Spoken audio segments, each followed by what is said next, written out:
This morning as well, we watch Washington, where U.S. President Donald Trump is facing another potential challenger this morning in the 2020 presidential election. Bernie Sanders has announced he will once again run for the Democratic nomination. Let's go to Lindsay Duncombe in Washington. We were wondering whether he would join in this already crowded field. Tell us about his announcement, Lindsay. You know, I think it's fitting that this is my first live report about the Democratic 2020 campaign for the nomination, because so much of what all of these candidates are talking about in the lead up to this is the kind of thing that Bernie Sanders ran on the last time. And if you look at his campaign video that came out this morning, that's what he's running on. He's running on being the guy who started to move the conversation not just among Democrats but in this country to the left. That video has headlines and news clips about Medicare for all, which seemed like a radical idea 4 years ago, about free tuition, which seemed again like an incredibly radical idea, and talking about the emergency of climate change. If you look at the Democratic race right now, those kinds of conversations and policies moving in that direction are really the price of entry for being considered to be the candidate. And because Bernie Sanders is the person who put these ideas forward in that campaign in 2016, he believes he will be the right person to challenge Donald Trump in 2020. Here's more from Bernie Sanders.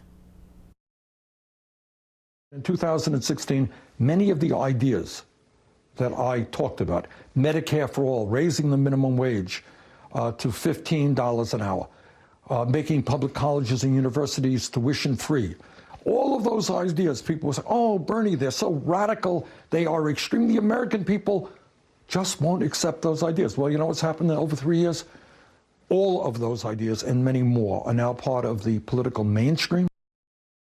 So he's aware that it's a very different field of competition. We remember how he outflanked Hillary Clinton wildly on the left, but this time around, not so much. No, the candidates all have sort of variations on a theme, and the questions are, you know, to what degree are they going to be more progressive? And the big difference that you have with the candidates as they are coming out now is what Bernie Sanders cannot change: who he is, a 77-year-old white man running up against a really diverse field of candidates. Just check out the women who have declared they are running for the nomination. And if you look at what happened in the 2018 election, it was women and people of color that really got behind a lot of these progressive ideas. And there is a sense that this might be, post-Hillary Clinton, a time for a woman to take on the nomination. But certainly the other thing to consider is how it is different from running two people against each other, or three initially with Martin O'Malley in the 2016 case, to how the field shifts and changes when you have a dozen, possibly 20, going into the 2016 nomination. Imagine how different the debates will be. So there is a lot to look forward to, very familiar and very different all at the same time. And we've got a whole year of it, Heather. Woohoo! Bring it on, Lindsay. Looking forward to our morning conversations. Thank you so much, Lindsay, as usual, in Washington.